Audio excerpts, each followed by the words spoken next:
For me, I'm going Kenneth Walker III. We talked about him a little bit yesterday. Talked about the fact that this guy's probably in the lead for Rookie of the Year. He's been running wild since he's gotten a starting nod, and he's the catalyst behind their offense. I know Geno Smith has been incredible this season, but a lot of it is due to the run game, and Kenneth Walker is doing that. And it's not just he's getting the ball, he's running, he's making plays. This guy is breaking off humongous runs, 50-yard runs. He has 2 runs over 60 yards where he's scoring touchdowns. And that's what it's all about. It's exciting. It's fun to watch those explosive big plays. And on top of that, you look at him in the fourth quarter when it's winning time to see who's coming out on top. This guy is leading the NFL with 6 fourth-quarter touchdowns. You can remember he had one versus the L.A. Chargers where he breaks off to the right side, and it's like a 70-yard run for a touchdown. That's what you want to see. And I think for these German fans, they're going to be here. They're taking in the game. They've been watching it on TV for so long, and now you're here. You're in person. And you see someone built like Kenneth Walker running through tackles, running by people, over people. His impact is going to be huge. You're talking about how important Kenneth Walker is to the Seahawks offense to be able to get the run game going so they can get the play action pass down the field for Geno Smith. And if they want to do that, they're going to need a big game in the middle out of their center, Austin Blythe, who's a good center, but struggled at times during this season against bigger nose guards. Well, who's got a pretty big nose guard? Tampa Bay Buccaneers, Vita Vea, is about 350 million pounds, and he is a load. He's coming off of a game where he had 2 sacks and 4 tackles in the middle.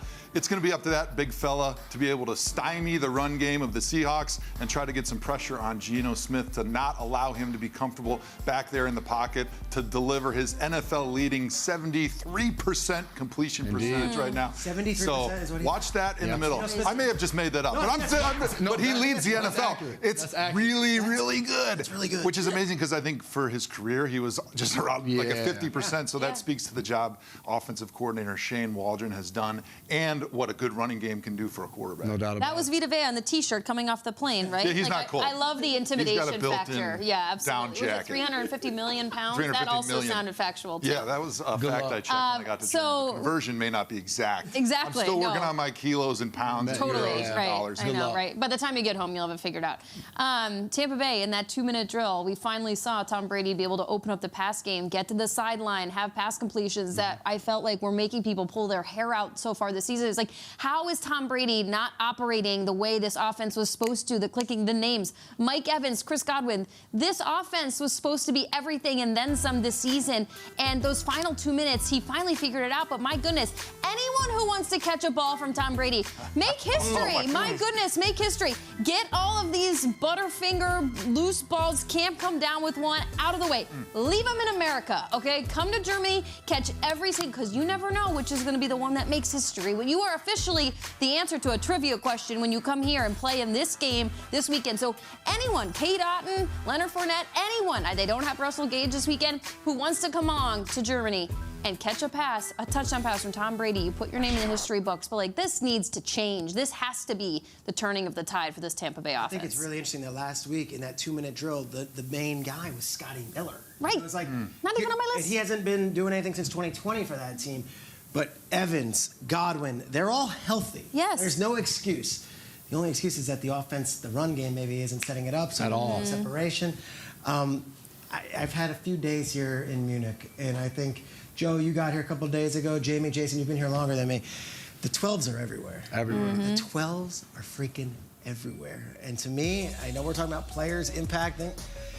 This might be a Seahawks home game, guys. This might be a Seahawks home game. And the reason isn't just because fans traveled from the States, which there have been several. I had some really interesting conversations with the folks who work at NFL Germany. And when they went on free TV, which is the national broadcast, the NFL, it was in like the mid-2010s. The Seahawks were perennially one of the best teams in the NFC. The Seahawks always had that big game.